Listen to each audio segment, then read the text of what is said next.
Hello student. आज अपन आगे का पढ़ेंगे इससे प्रोग्रामिंग में। वहाँ तक का हो गया था, अब इसके आगे का क्या है।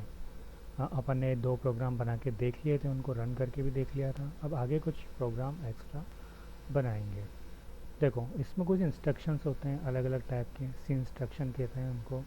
अब जो भी अपन प्रोग्राम लिखेंगे उनमें कुछ न कुछ इंस्ट्रक्शन दिए जाएंगे। यहाँ पर तीन प्रकार के इंस्ट्रक्शन होते हैं। First type declaration instruction, second arithmetic instruction, third control instruction. मतलब जो भी अपन वेरिएबल यूज़ करेंगे उसको डिक्लेयर करना पड़ेगा, उसे टाइप डिक्लेरेशन कहते हैं।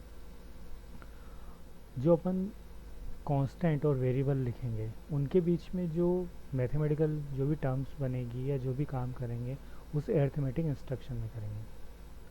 अब कंट्रोल इंस्ट्रक्शन, बहुत सारे स्टेटमेंट होंगे अलग अलग, उनको प्रोग्राम रन करना है, उनको कंट्रोल करके किस सीक्वेंस में बनाना है, वो सब कंट्रोल इंस्ट्रक्शन में आएगा।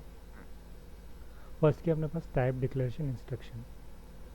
अपने को चेक करना होगा कि कौन सा जो वेरिएबल होगा वो किस चीज़ का होगा, कैसा होगा। तो वैसे अपन पहले पढ़ चुके हैं। जैसे जो बेस होगा वो इंटीजर टाइप का हो सकता है, फ्लोट में आर एस और ग्रोसेल, कैरेक्टर में नेम और कोड। तो जहाँ पर भी ये नाम आएंगे, जो अगर बेस आता है तो बेस की वैल्यू होगी वो इंटीजर में होगी, आर एस की वैल्यू फ्लोट में होगी, जो नेम होगा वो कैरेक्टर टाइप होगा। और इसमें कुछ ऑर्डर ज़रूरी होता है कि इस टाइप से ऑर्डर होना चाहिए। Integer i equal to 10, j equal to 25। इसमें और इसमें कोई फ़र्क नहीं पड़ेगा, चाहो इसको पहले लिख लो इसको बाद में लिख लो, लेकिन इससे कोई फ़र्क नहीं पड़ेगा। लेकिन इसमें फ़र्क पड़ेगा। क्यों फ़र्क पड़ेगा? कि फ्लोट ए इक्वल टू 1.5 है और b equal to a plus 3.5। अगर इसको अपन पहले लिख लेंगे तो ए की वैल्यू तो है नहीं, तो ये कंक्लूड हो ही नहीं पाएगा, ये बन ही नहीं पाएगा। क्योंकि इसके लिए अपने को पहले ए की वैल्यू ज़रूरत है, तो इसलिए ए की वैल्यू पहले लिखनी है और बी की वैल्यू बाद में। तो ये ज़रूरी नहीं, कभी ज़रूरत पड़ भी जाती है कि उसका जो लिखने का तरीका है वो उसका सीक्वेंस है वो सेम होना चाहिए, अलग अलग भी हो सकता है, या उसी टर्म से लिखना है, या दोनों में अलग अलग लिख दो तो कोई फ़र्क नहीं पड़ेगा, लेकिन कई बार फ़र्क भी पड़ जाता है। तो वो चेक करना पड़ेगा कि अपने को कि वो कैसे बनता है। अरिथमेटिक में क्या होगा? अरिथमेटिक में ये है कि जो इक्वल है उसके लेफ़्ट साइड में तो अपन वेरिएबल लिखेंगे और राइट साइड में जो वैल्यू होगी वो लिखेंगे।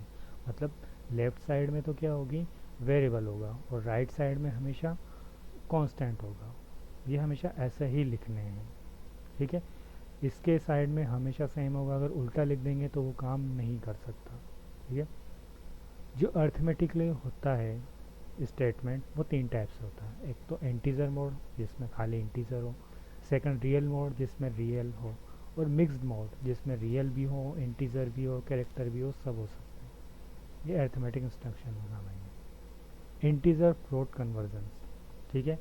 अब इसमें क्या है, 5/2।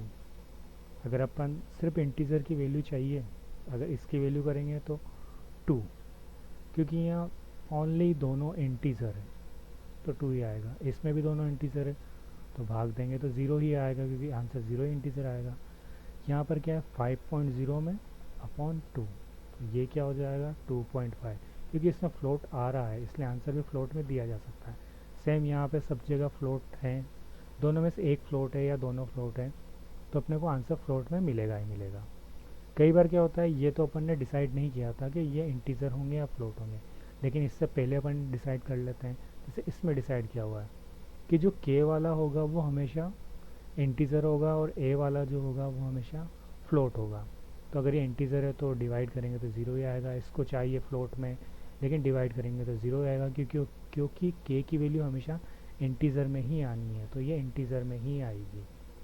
ऐसे ही सिमिलरली यहाँ ए फ्लोट में है तो कैसे भी लिख लो आंसर फ्लोट में ही आएगा।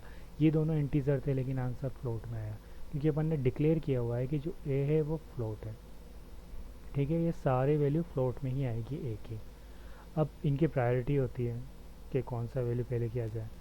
तो फर्स्ट प्रायोरिटी हमेशा होगी या तो मल्टीपल या डिवीज़न या मॉड्यूलर डिवीज़न। मॉड्यूलर डिवीज़न आगे बता दूंगा क्या है, लेकिन डिवीज़न और मल्टीप्लिकेशन सेकंड वाली जो प्रायोरिटी होगी वो प्लस माइनस की होगी, और थर्ड वाली जो असाइन करते हैं अपन इक्वल की होगी, ठीक है। कंट्रोल इंस्ट्रक्शन क्या है? कंट्रोल इंस्ट्रक्शन जो अपन कंट्रोल करते हैं, किस हिसाब से कंट्रोल कर रहे हैं प्रोग्राम को, वो है। अब इसमें चार कंट्रोल होता है: सीक्वेंस कंट्रोल इंस्ट्रक्शन, सिलेक्शन और डिसीजन कंट्रोल इंस्ट्रक्शन, रिपीटेशन और लूप कंट्रोल इंस्ट्रक्शन, और केस कंट्रोल इंस्ट्रक्शन। ये सब अपन अलग अलग चैप्टर में पढ़ेंगे, क्या है वो पता चल जाएगा। यहाँ पर सिर्फ अपने को नाम याद रखने, इससे ज़्यादा कुछ नहीं।